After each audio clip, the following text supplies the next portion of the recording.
Greetings and welcome to Word Magazine. This is Jeff Riddle, pastor of Christ Reformed Baptist Church in Louisville, Virginia. In this Word Magazine, I just want to give a few follow-up thoughts to the Kept Pure conference that was held last weekend on Friday, Saturday, March 26 and 27 of 2021.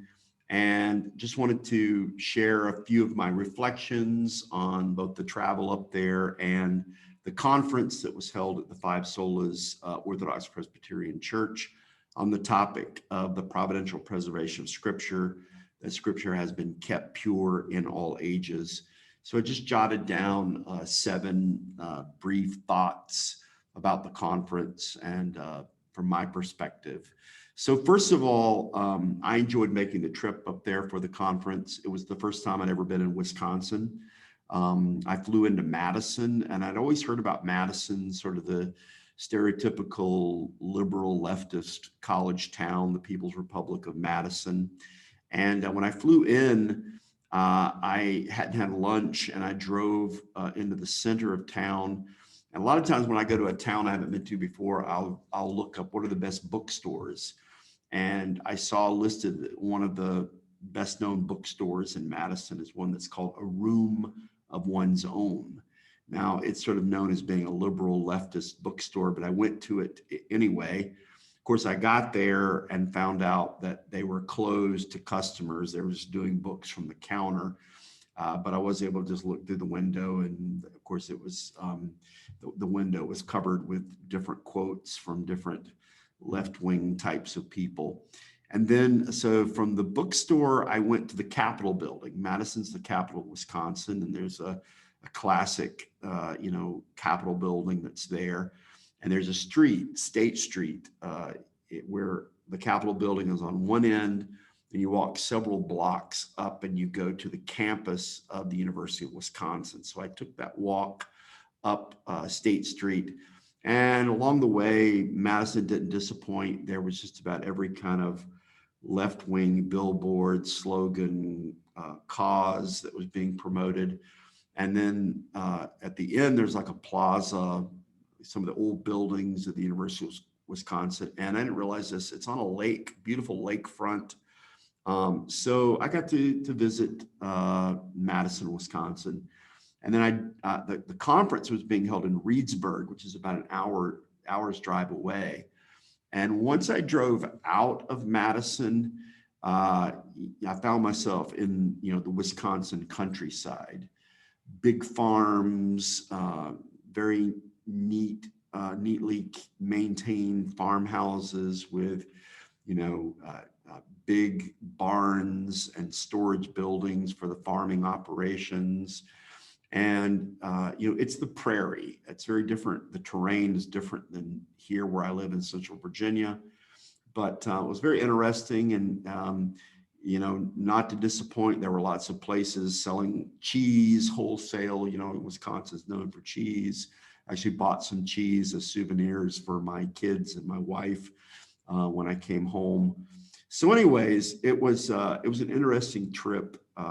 My first experience being in Wisconsin. Second of these seven observations, great hospitality from the Five Solas Church.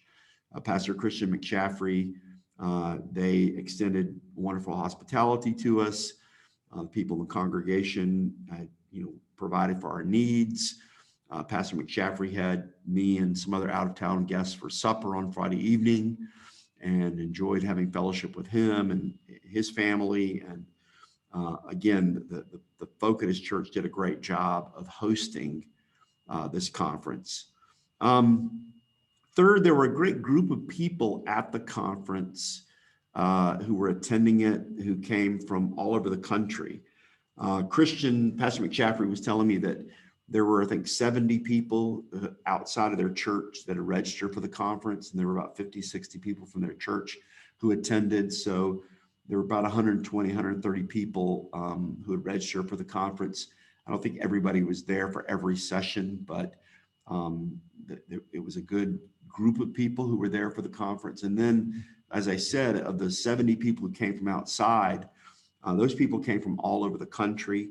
I jotted down just some of the places that they were from. Of course, there were a lot of people from Wisconsin, but there were also people who had come from Arizona, from Texas, from Oklahoma, from Iowa, from Ohio, from Illinois, from Michigan, from Pennsylvania, from Kentucky, from Tennessee, from South Carolina, and from Florida. And of course, I was there from Virginia.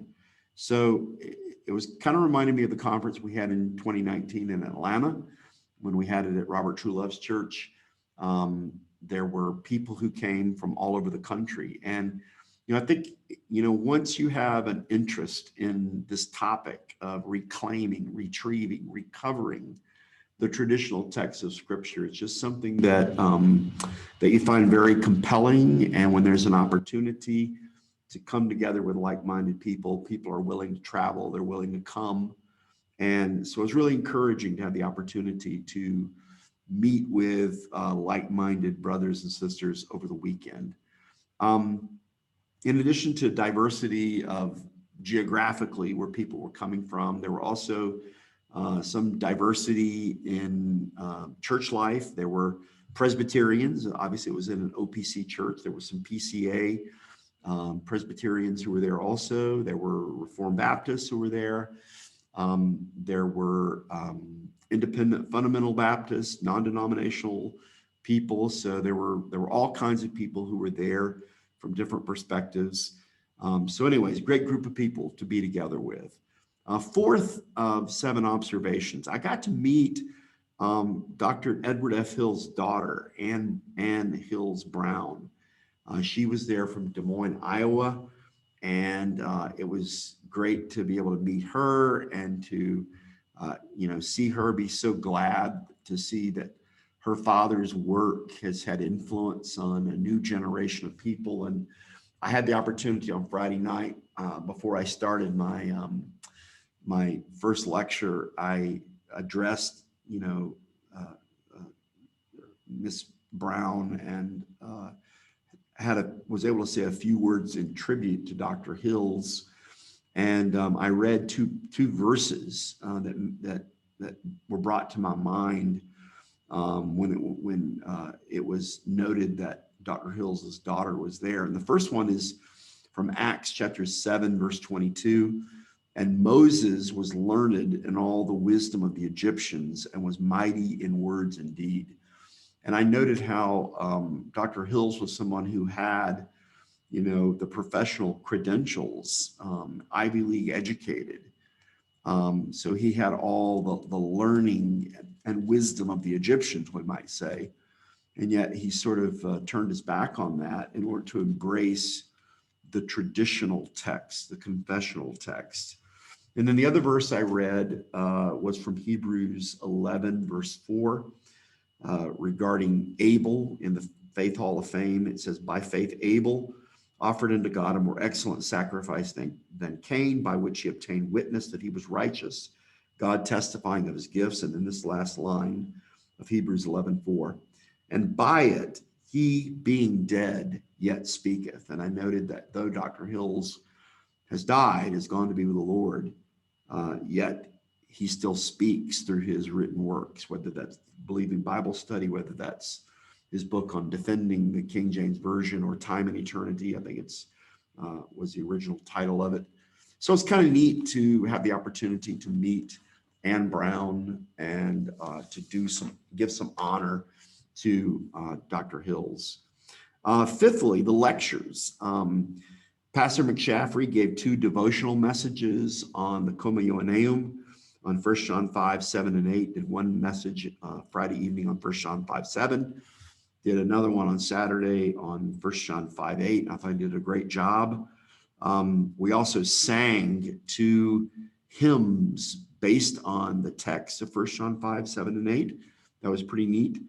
And the Five Solas Church, maybe one of the only churches in the world that has written on its walls on either side of the pulpit the text of 1 John 5, 7, and 8. On one side, it's got 1 John 5, 7. On the other side, 1 John 5, 8. So it was kind of neat to be there and to be surrounded by that particular text. I gave three lectures on Friday evening.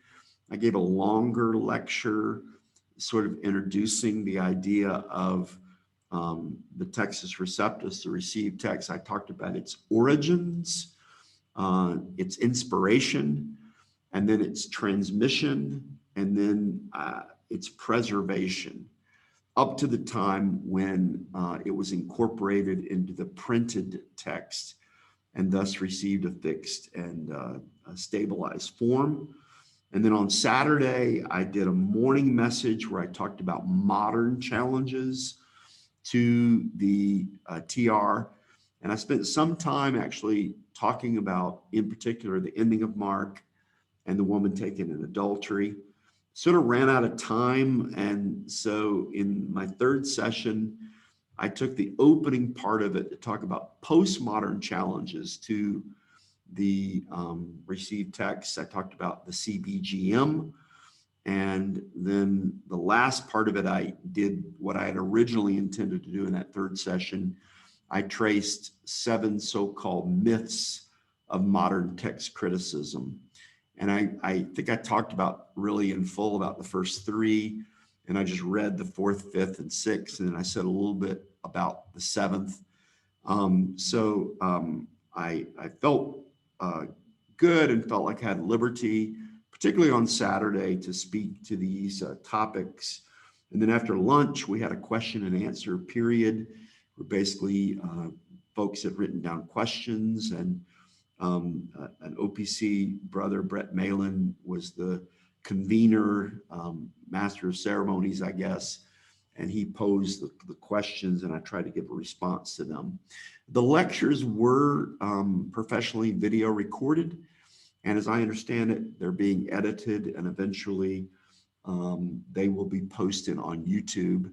And once that is done, I'll try to pull at least the audio and put the audio of the sessions on my church's sermonaudio.com site. So that is coming. 6 of 7 observations. Bill Greendyke from the Trinitarian Bible Society was there. He had brought some Trinitarian Bible Study book and tracts to hand out.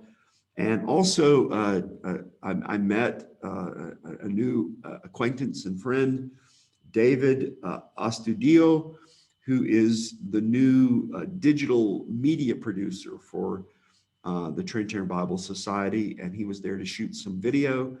I actually did a short interview with him, and he did, I think, a longer interview with Christian McShaffrey about his booklet for the TBS, How the Holy Bible Came to Be. And so eventually those will probably show up on YouTube as well.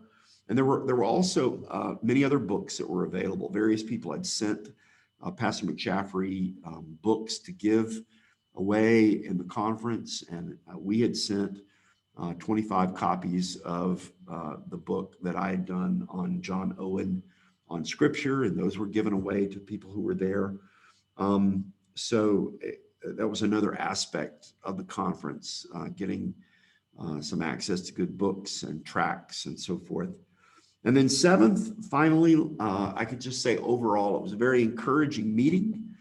I noted in my presentation that because our position is a minority position, sometimes we can feel beleaguered, and it's good to come together with like-minded people. And we had the conference in 2019. There was COVID, sort of the big interruption. We were hoping we were going to be able to do this conference last March, but COVID ended up canceling it. But I'm thankful that we were able to have the conference this year. And hopefully it just sort of helps our momentum continue going forward as we advocate for the received text. So anyways, I just wanted to give those short responses, reactions, follow-ups to the Kept Pure conference. Again, hopefully the video and audio from the conference will be posted soon. If you weren't able to be there, you can certainly listen to those, and hopefully you'll gain and profit from listening to the devotional messages that Pastor McShaffer gave in the 3 lectures that I was able to give. So anyways, this is going to bring this Word Magazine to a conclusion. Hope this has been helpful and edifying, and I'll look forward to speaking to you in the next Word Magazine. Till then, take care and God bless.